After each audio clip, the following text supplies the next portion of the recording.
ઘરમાં તમે ગમે એટલું ચોખ્ખું રાખો પણ ચોમાસામાં વરસાદના લીધે માખી અને મચ્છરનું પ્રમાણ વધતું જ જતું હોય છે.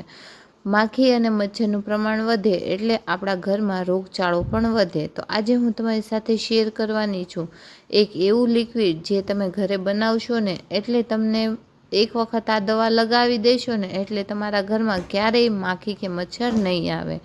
તો એના માટે આપણે 15થી 20 લવિંગને આખી રાત માટે મેં પલાળીને રાખી મૂક્યા હતા.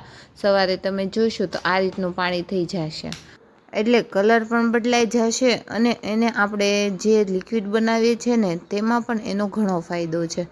તો હવે આપણે આની અંદર જે પૂંજામાં યુઝ કરીએ છીએ ને દીવાબત્તીમાં તે કપૂર લઈ લેવાનો છે. તો 4 થી 5 ગોળી લઈ લેવાની છે અને હાથેથી આ રીતે દબાવી મસળીને એનો પાવડર કરી દેવાનો છે. આખી ટેબ્લેટ નથી નાખવાનું, તેનું તમારે ધ્યાન રાખવાનું છે. તો આ રીતે પાવડર કરીને જ આની અંદર નાખશો એટલે એની અંદરથી સ્મેલ પણ સારી આવશે અને મચ્છર અને માખી જે છે તે આના સ્મેલથી જતી રહી છે. હવે આની અંદર ખાસ આપણે વિનેગર નાખવાનું છે. 2 ચમચી જેટલું વિનેગર નાખી દઈશું. વિનેગર નાખવાનો ફાયદો એ છે કે એક વખત જો ગમે ત્યાં આ દવા લાગેલી હશે ને તો બીજી વખત ત્યાં માખી કે મચ્છર નહીં બેસે તે ગેરંટી છે. હવે આની અંદર આપણે 1 પાઉચ શેમ્પૂનું નાખી દેવાનું છે. 1 પાઉચનું શેમ્પૂ તમે નાખશો એટલે આનાથી સ્મેલ પણ સારી આવશે અને જે મિશ્રણ છે તે બધાને ગમશે પણ.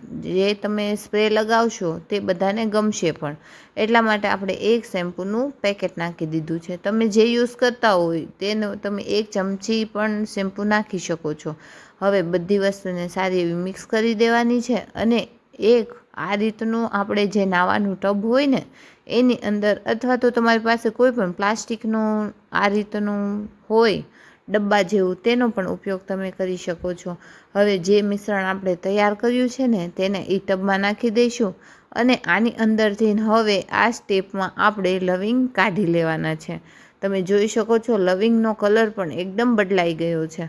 હવે આપણે આની અંદર 2 ઢાંકણા જેટલું ફિનાઇલ નાખી દેવાનું છે. ફિનાઇલ બહુ જ સારું કામ કરે છે એટલે આ મિશ્રણમાં આપણે 2 ઢાંકણા જેટલું ફિનાઇલ નાખી દઈશું. હવે આ મિશ્રણને સારું એવું મિક્સ કરી એક પ્લાસ્ટિકની બોટલમાં ભરી લઈશું.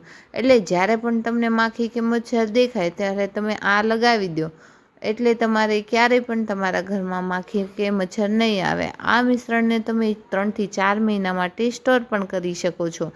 હવે આપણે આ બોટલથી ભરી દઈશું અને જે નોર્મલી તમારા ઘરે સ્પ્રે હોય વોટર સ્પ્રે, પાણીનો સ્પ્રે અથવા વધારાનો કોઈ પણ સ્પ્રે તમે લઈ શકો છો.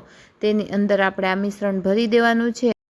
તો આ ચોમાસામાં તમારે ટેન્શન લેવાની જરૂર નથી. હવે માખી અને મચ્છર ભગાડી દેશે આ લિક્વિડ.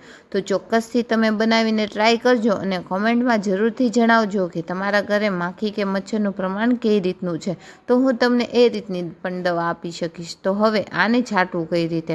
તો જ્યારે તમારા ઘરે આ રીતનું પગલૂછણિયું હોય ને માખી વધારે પડતી આવતી હોય ત્યારે તમે ખાલી આમ પગલૂછણિયામાં નાખીને મૂકી દેશો ને તો પણ માખી જતી રહેશે. કોઈ પણ ખૂણે તમે આ રીતે લગાવી શકો છો જ્યાં માખી અને મચ્છરનું પ્રમાણ હોય ત્યાં. તો આજનો મારો આ વિડીયો થોડો પણ ગમ્યો હોય તો એક લાઈક ચોક્કસથી કરી દેજો અને હજુ સુધી તમે મારી ચેનલને સબસ્ક્રાઈબ નથી કરી તો પ્લીઝ મારી ચેનલને સબસ્ક્રાઈબ કરી દેજો.